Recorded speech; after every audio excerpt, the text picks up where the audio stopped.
சமுதாயத்துடைய நிலைமை என்னடா, கல்யாணம் முடிச்சு கணவன் மனைவிக்கு ஒன்னாவது நாள் ஃபஜ்ர் இல்ல, ஒன்னாவது நாள் சுபஹ் இல்ல.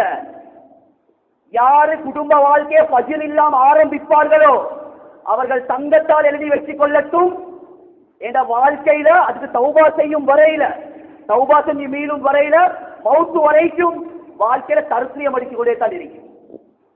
ஏன்னா மனைவி எப்படி இருக்கணும், கணவனை ஃபஜ்ருக்கு எழுப்பாட்டக்கூடிய மனைவியா இருக்கணும்.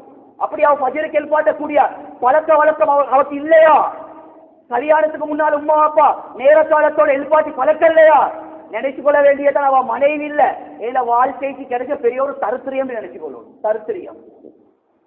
கண்ணியமானவர்களே, ரசூலுல்லாஹி ஸல்லல்லாஹு அலைஹி வஸல்லம் அவர்களுடைய காலத்துல நபி ஸல்லல்லாஹு அலைஹி வஸல்லம் அவங்க ஒரு முறை ஃபாத்திமா ரலியல்லாஹு தஆலா அன்ஹா அவங்களோட வீட்டுக்கு வராங்க. வீட்டுக்கு வந்தா ஃபாத்திமா ரலியல்லாஹு தஆலா அன்ஹா அவங்க ஃபஜ்ர தொழுந்துட்டு ஔராதுகளை ஓதிட்டு திக்ர் குர்ஆன் திலாவத்தை செஞ்சு போட்டுட்டு கொஞ்சம் மேலுக்கு அசதின்னு சொல்லி தூங்கி கொண்டு இருந்தாங்க. அந்த நேரத்தில் நபி ஸல்லல்லாஹு அலைஹி வஸல்லம் அவங்க வராங்க, வந்து சொன்னாங்க, ஃபாத்திமா ரலியல்லாஹு தஆலா அன்ஹா, யாரு ஃபஜ்ர தொழுந்துட்டு தூங்குவாங்களோ அல்லாஹ் ரிஸ்க்ல அல்லாஹ் நெருக்கடியை உண்டாக்கிடுவானா, ரிஸ்க்ல நெருக்கடியை உண்டாக்கிடுவானா. சுப்ஹானல்லாஹ். ஃபஜ்ர தொழுந்துட்டு தூங்கினாலே வாழ்க்கைக்கு வருமானு சொன்னா ஃபஜ்ர் இல்லாம தூங்கினோட நிலைமை தான். இதை நாங்க ஒவ்வொருத்தரும் எங்களோட மனசாட்சியோட பேசுவோம், யாரையும் பார்க்க தேவையில்லை.